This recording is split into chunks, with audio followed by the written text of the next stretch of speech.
So, in the last video we have discussed about the case when the point is lying outside the shell. Now we are willing to determine the electric field at a point which lies on the shell itself.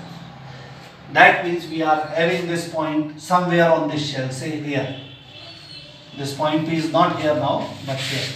So in this case, which is called as case 2, I can replace this situation R equals to R point on the shell.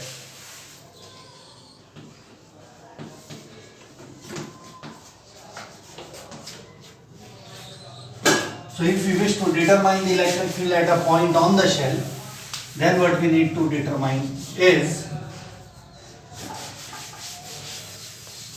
firstly we have to decide about our Gaussian surface.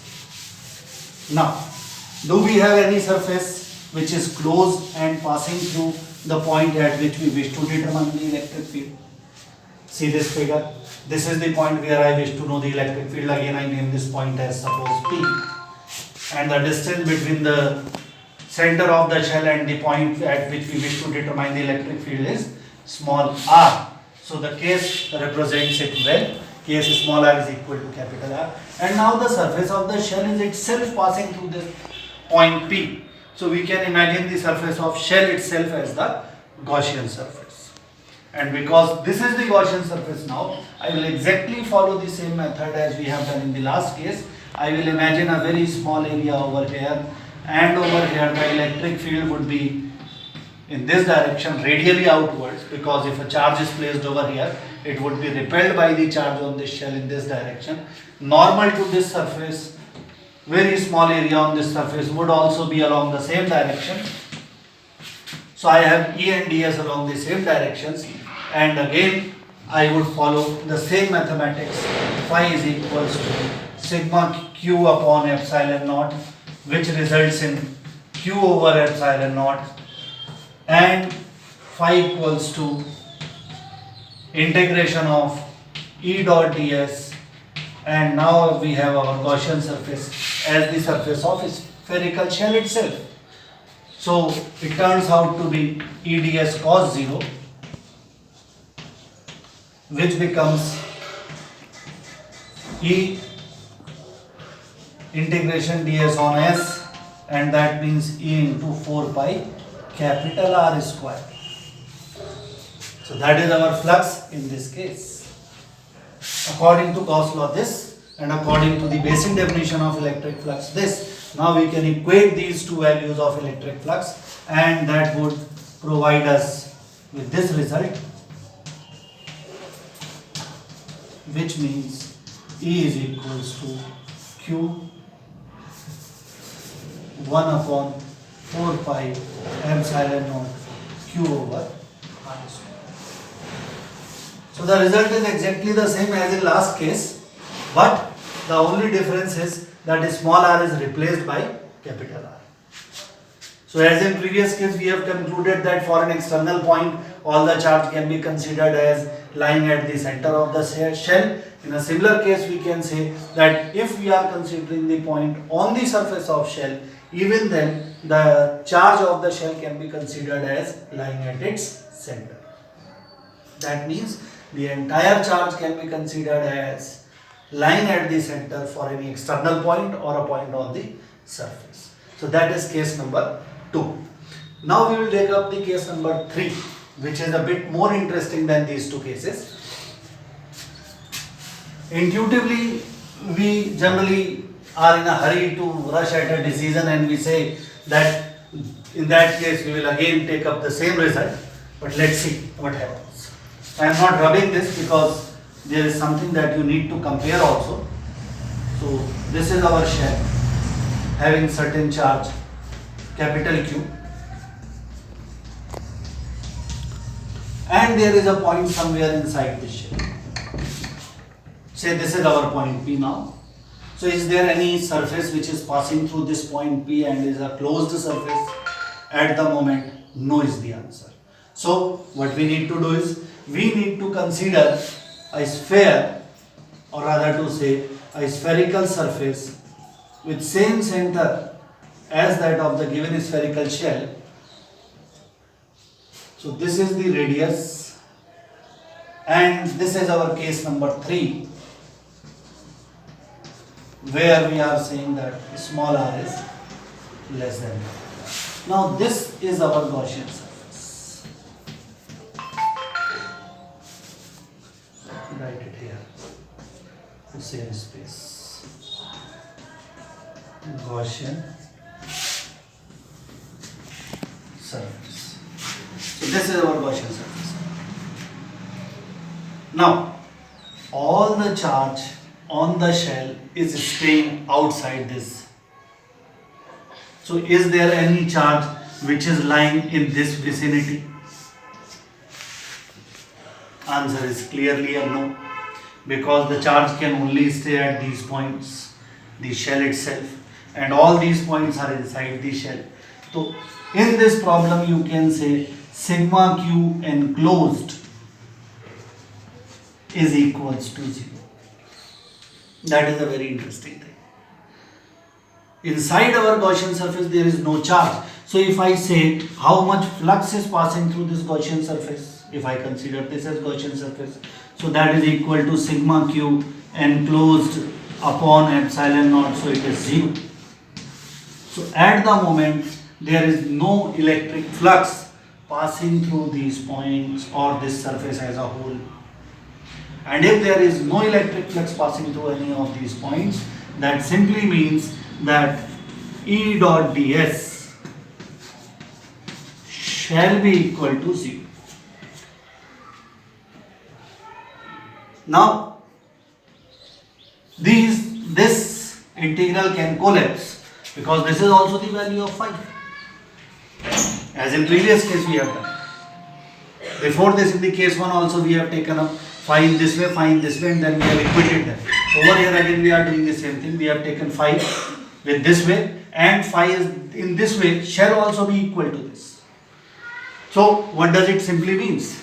It simply means that E equals to 0. Now you can say why E is taken as 0. E dot ds 0 can have very many different meanings. It can have 3 possible meanings. E equals to 0, ds equals to 0, and E perpendicular to ds.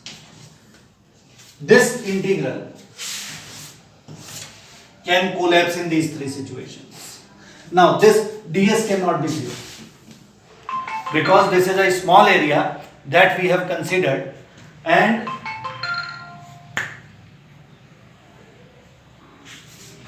this small area cannot be taken as 0, because this is our imagination. So this area is bound to be there and having some finite value, and it has also a direction as well. Now what is that direction? That direction is along the normal. So if I consider any area over here like this, then the normal would be in this direction. So that is the direction of normal. So this is not 0. Now there are only 2 possibilities, this and this. E is perpendicular to ds. Now E is perpendicular to this vector means that E is staying somewhere like this.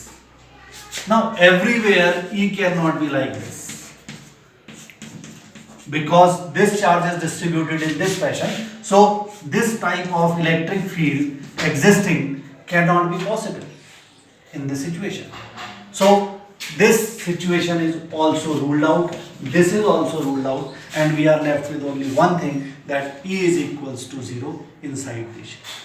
So you can simply take it as a conclusion in your examination when you have to explain this. Please do not go into that much detail. Simply write this expression. Simply write, if this is happening, then this must be 0, which simply means E equals to 0. This is only for your understanding that how can we say that this result leads to E equal to 0, and that's all in this mathematical part or the topic in general as a whole. So let me conclude the entire thing in one single diagram.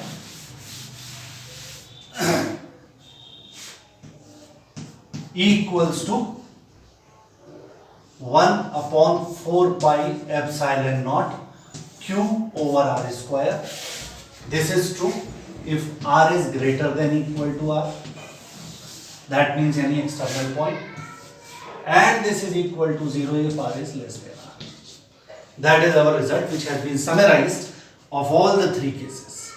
And if I have to make a graph of it, how does E vary with r, that is generally asked in examination for a charged spherical shell, then initially the electric field is 0.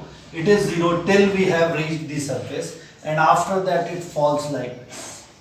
So over here the variation is inversely proportional to r square, and over here it is 0. And this point is actually capital R.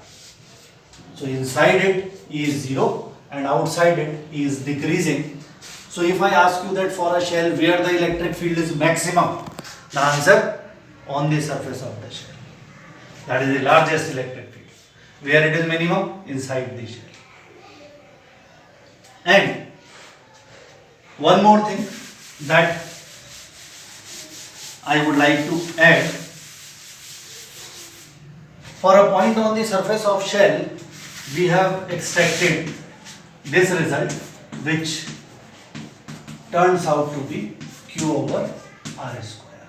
And this can be written as Q over 4 pi R square.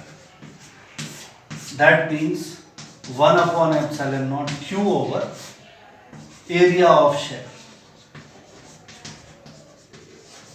Remember that shell is a three-dimensional body and the surface area of a spherical body is 4 pi r square. So this is charge upon area, and charge upon area is called as charge density.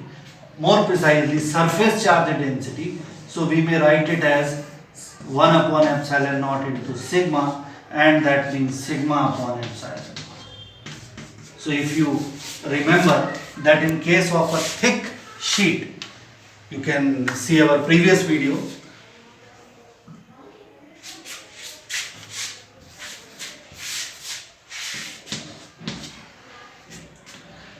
You can see in the previous video that we have determined it that in case of a thin plane sheet, we have it was electric field was sigma by 2 epsilon naught, but when we have taken a thick sheet, then it became sigma upon epsilon naught. So the result sigma upon epsilon naught is valid also in case of a spherical shell.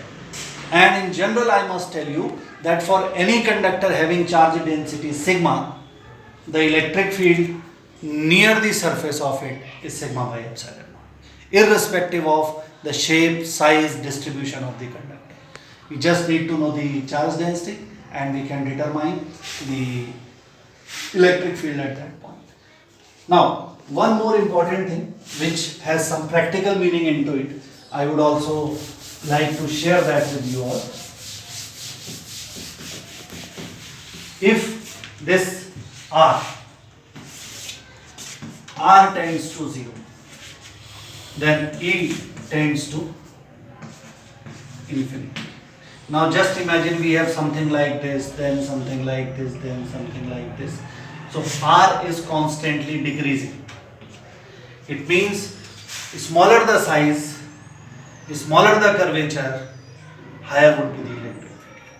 And that means if we have some comb-like structures, so at these sharp edges, the radius of curvature is nearly tending to 0.